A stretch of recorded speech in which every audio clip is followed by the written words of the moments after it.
Okay, for this unit, we're focusing on volcanoes. We've talked about plate tectonics, we've talked about earthquakes, so now it's just a matter of getting to those volcanoes.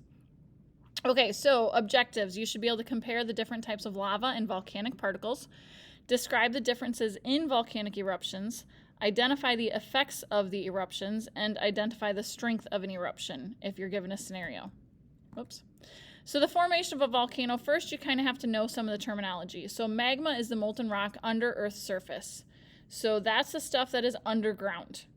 It's found in magma chambers, and magma constantly moves and melts solid rock.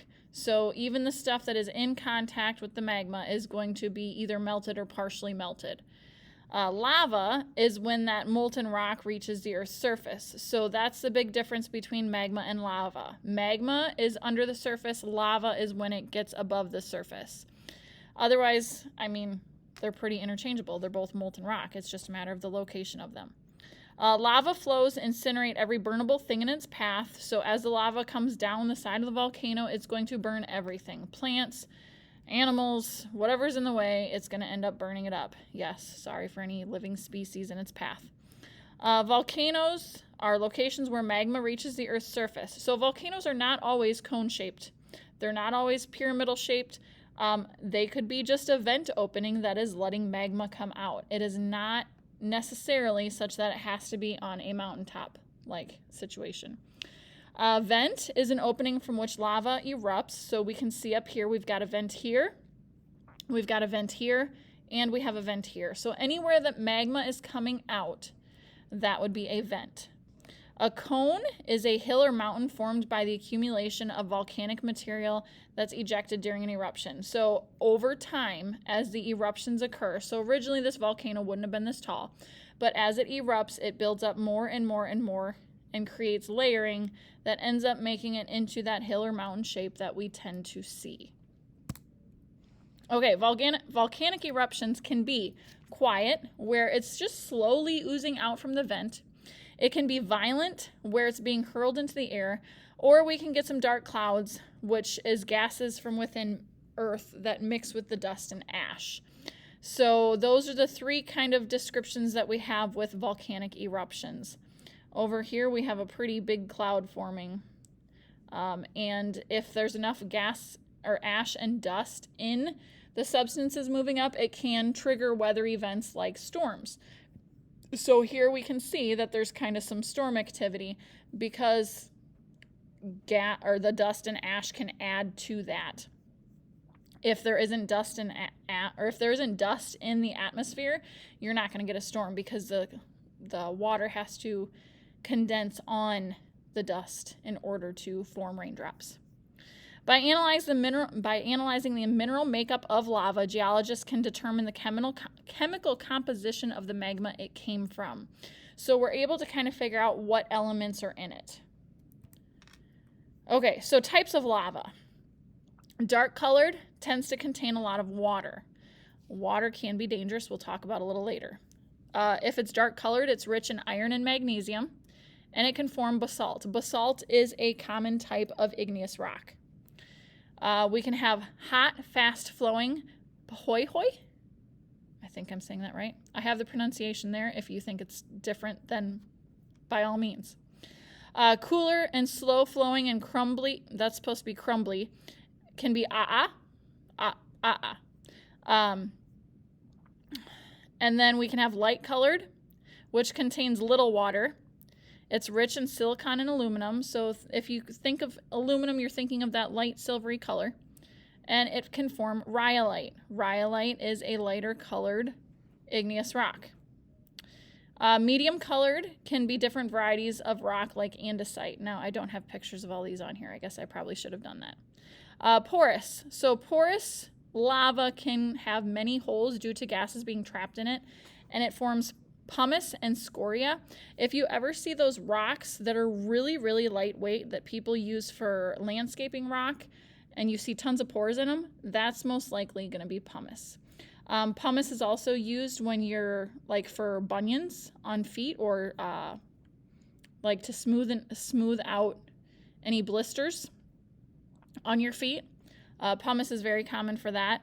But the reason the reason these contain so many holes is because it gets ejected so quickly up into the sky that the gases get trapped in it, and it cools really fast. And if you take those porous rocks, you can actually put them in water and they will float. Now, if you leave them in water too long, they will end up sinking, because as those holes all get filled up with water, they're going to end up sinking.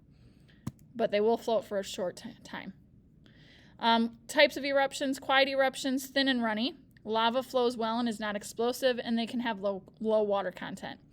Explosive eruptions tend to have light-colored lava. The lava tends to cool in the vent of the volcano, and then steam and lava can build up. Pressure increases. We can get violent explosions, and they can have high water content. Volcano fragments. Dust is the smallest of it. So if you think of dust, think of when you're looking in a room and there's light shining in and you see all those itty-bitty particles floating around in the light. That's what we're talking. We're talking really tiny. So 0.25 millimeters in diameter, so like the size of a grain of flour. But those are our smallest particles in eruptions. Volcanic ash. So think about sitting around a campfire. When ash comes off of the wood, that's going to be bigger. So particles that range between 0.25 millimeters and 5 millimeters. So like the size of rice grains. Again, think of those campfires. Volcanic dust and ash can be carried away by wind to opposite sides of the earth. So they can be taken a long ways.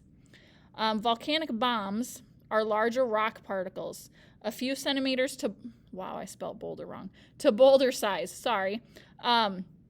So these are going to be bigger chunks. They're not going to travel as far just because of the fact that they're bigger, so they're going to fall to the earth a lot quicker. They're not going to be able to get carried away by the wind. Cinders are smaller volcanic bombs that are golf ball size, and volcanic bombs are molten and harden as they travel through the air. So when they're ejected from the volcano, they're going to be liquid still, but then they're going to harden as they go. And again, they will fall a lot closer to the volcano than the ash and the dust. Okay, the volcanic explosivity index. When we talked about earthquakes, we talked about the Richter scale and the modified Mercalli scale. With volcanoes, we talk about the volcanic explosivity index. So we have anywhere from 0 to 8 plus. So similar to what we saw with the Richter. If you get over 8, it's pretty strong. So we've got descriptions anywhere from non-explosive to very large. We've got volume of ejecta. So this is how much in meters cubed is being ejected from the volcano. So that can be anywhere from, and remember this is going to be 10, 1 with 4 zeros behind it. So that's going to be 10,000 meters cubed, all the way up to a 1 with 12 zeros behind it. So that's going to be extremely large. So we can look at our meters, or cubic meters of ejecta. Column height. So how many kilometers is that going high when it's erupting? If it's a gentle one, you're probably not going to see much. But if it's a really big one, it can go up to 25 kilometers or higher into the sky.